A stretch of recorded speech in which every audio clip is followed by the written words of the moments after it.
Oho adamlar. Adamlar tezelik badır gelin gelin. Gele orayın adamlar. Ne mullu?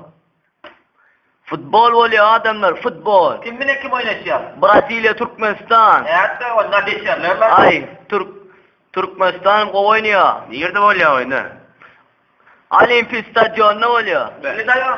Mirikide hoş onu bile okmay Mirikide. Futbol oluyor. Gelirsiniz de bale çıkın. Owo hemmeniz gelin. Hükman gelin. Özüm çeredim. Mut yara yürü gidelim yetselim.